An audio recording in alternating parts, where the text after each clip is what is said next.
Sinusulong ng Department of Agriculture ang pagbuhay sa half-cup rice sa mga food establishments. Ano naman kaya ang masasabi dyan ng ilan nating mga kababayan? Alamin po natin sa ulat ni Isaiah Mirafuentes live. Isaiah? Rise and shine, Dayan. Alam mo, usapang pagkain tayo ngayong Wednesday morning at nandito nga ako ngayon sa isang kilala at masarap na kainan dito sa Quezon City dahil itong mga nakarang araw, naging usap-usapan ang patungkol sa half rice.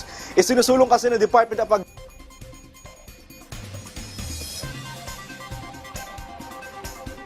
Nito, naiubliga ang mga restaurant na mag-serve ng half cup of rice sa mga restaurant. Ito, subukan natin.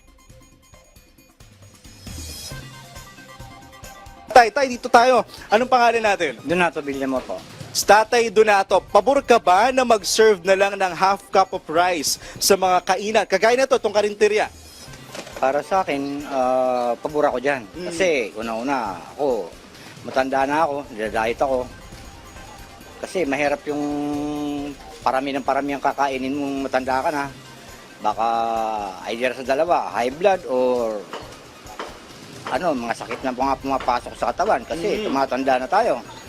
Meron naman tayong mga alternatibong makakain dyan. Kamukha ng mga kamuting kahoy, kamutis, saging na nilaga. Pwede naman tanghalian yan eh. Yung mga pagkain ng mga mahihirap, yun ang mga masustansya. Hindi ka pa maha-high blood. Medyo may maisisip ka pang pera. Di ba? Kasi kung baga, common sense na lang sa hirap ng buhay ngayon.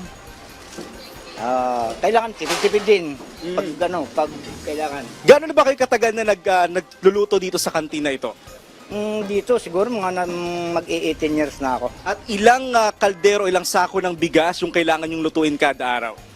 Dito sa ngayon close yung channel 2. Kasi tapat lang kami sa channel 2.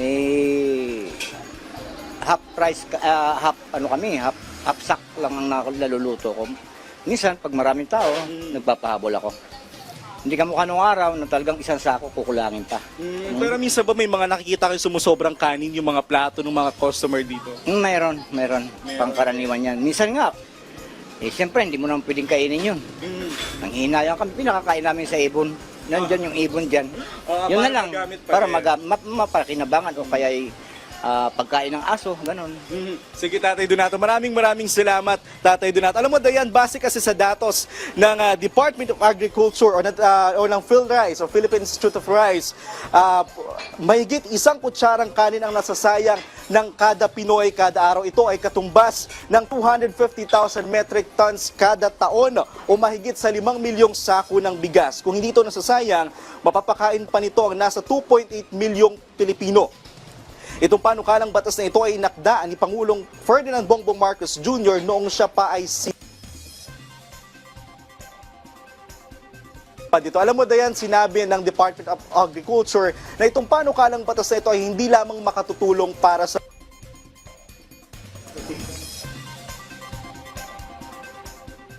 palapit na Kapaskuhan at bagong taon.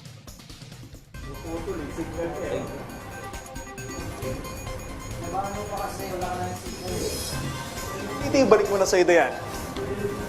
Maraming salamat, Isaiah Mirafuentes.